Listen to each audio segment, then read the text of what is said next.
10 people have been killed as the Israeli Navy board a ship carrying pro-Palestinian activists for the violence on board a Gaza aid ship. I'm Shuli Ghosh and you're watching Al Jazeera's News Hour live from Doha. We'll be bringing you the very latest from our correspondents across the region. The Israeli Navy has now been using live ammunition on board the ship. At least 10 killed in the East Mediterranean as the ships were approaching the blockaded coast of Gaza.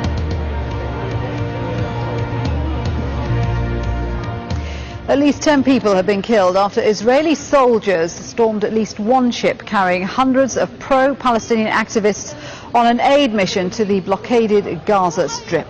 There are conflicting accounts of what happened. Israeli spokespersons have said that activists fired shots at its soldiers. The attack has been greeted by widespread anger across the Muslim world. In Gaza, Hamas has called on Muslims worldwide to rise up against Israel. In Turkey, from where many of the ships set sail, crowds have attempted to storm the Israeli consulate.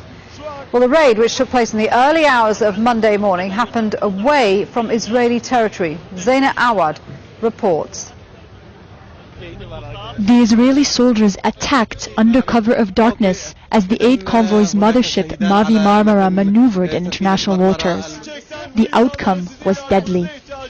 The injured, wearing their life jackets, received urgent medical attention on board.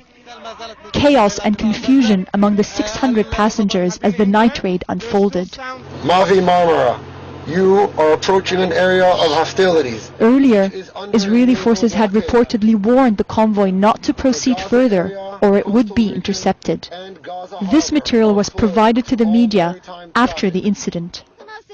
An Israeli spokesperson said Israeli soldiers had been attacked on board and they acted in self-defense. But an Al Jazeera producer aboard the ship saw the activists raise a white flag at the beginning of the raid and said there was no evidence of live fire coming from the passengers. Eyewitnesses traveling with the aid convoy said they were raided 65 kilometers off the coast, well outside the 20-kilometer territorial limit Israel has imposed. Thousands took to the streets in the Turkish capital Ankara as news of the assault came out. A Turkish Foreign Ministry spokesperson said the raid could lead to, quote, irreparable damage in bilateral ties between the two countries.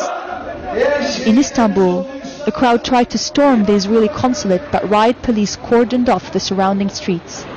The injured were taken to hospitals in Israel, while the 6 ships in the convoy stayed under armed Israeli escort. And in Israel proper, police and army were put on high alert. Zaina Awad, Al Jazeera. Well,